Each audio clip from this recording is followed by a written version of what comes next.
La même logique est ainsi à l'œuvre, des droits sont reconnus, puis leurs limites sont énoncées, avec partout le souci de concilier droit individuel et intérêt général. Et c'est la même chose avec l'article 6 de la Charte de l'environnement, qui appelle une conciliation entre l'écologique, l'économique et le social. Alors oui, dans ces cas, le Conseil constitutionnel sait ce qu'il a à faire, directement guidé par l'énoncé même de nos principes fondamentaux. Il ne s'érige pas en constituant délégué. Mais si on lui demande d'un côté de concilier l'écologique, l'économique et le social, puis de l'autre de garantir seulement l'écologique, sans aucune mention de l'économique et du social, il est confronté à une authentique contradiction et il sera bien obligé de la résoudre pour donner une portée utile, vous le souhaitez, et il devra le faire au nouveau texte en rejetant le développement durable dans un passé lointain. Le Conseil constitutionnel ne peut en effet refuser de donner son plein effet utile à un texte adopté par le pouvoir constituant. Le choix sera binaire. Il n'y a pas de moyen terme entre le droit à la protection de l'environnement posé par la Charte, qui trouve sa limite dans les exigences du développement économique et du progrès social, et la garantie de la protection de l'environnement proposée par la Convention citoyenne, qui serait absolue, puisqu'aucune limite n'est énoncée pour en tempérer la portée. Telle est d'ailleurs sa seule raison d'être, malgré tous les efforts faits pour le dissimuler. En adoptant cette révision constitutionnelle dans les termes votés par l'Assemblée nationale, le Parlement et le peuple français se lieraient les mains. Ils signeraient un chèque en blanc au Conseil constitutionnel et aux groupes de pression susceptibles de le saisir. Ils contraindraient gravement les gouvernements et les législateurs de demain dans l'exercice même de la souveraineté nationale.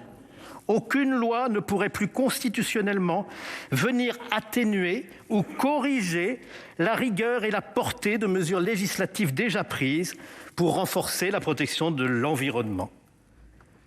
Le président de la République, qui a engagé ce processus de révision constitutionnelle, devrait pourtant se souvenir que lorsqu'il lui a fallu renoncer dans la précipitation à l'écotaxe, d'ailleurs votée contre la position du Sénat, il n'était finalement peut-être pas si inutile que le législateur ait eu alors la faculté constitutionnelle d'atténuer les contraintes excessives posées au nom de l'écologie pour mettre fin au mouvement des Gilets jaunes. C'est ce qui a permis de désamorcer la crise en ajoutant la préoccupation économique et sociale à la préoccupation environnementale qui seule avait été prise en compte à l'origine.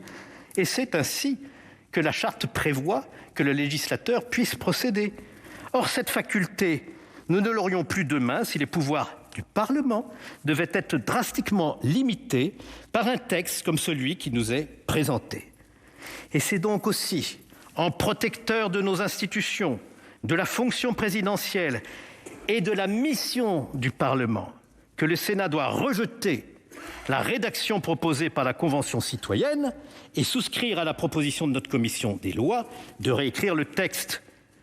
Nous ne devons pas aliéner notre capacité souveraine de légiférer. Le Parlement ne doit pas se soumettre par avance aux aléas d'une jurisprudence constitutionnelle qui n'aurait pas été encadrée par l'expression claire de la volonté du constituant. Ce renoncement serait pour lui une véritable abdication.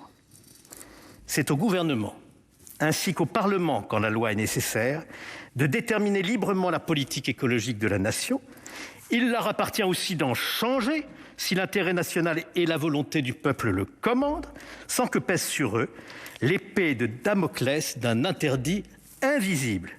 La Constitution ne saurait prendre des gages sur les politiques de demain, qu'il s'agisse de l'environnement ou des autres domaines de l'action publique. La République doit pouvoir continuer à préférer la voie étroite mais féconde du développement durable à l'écologie de la décroissance que ce projet vise à inscrire dans le marbre de notre loi fondamentale.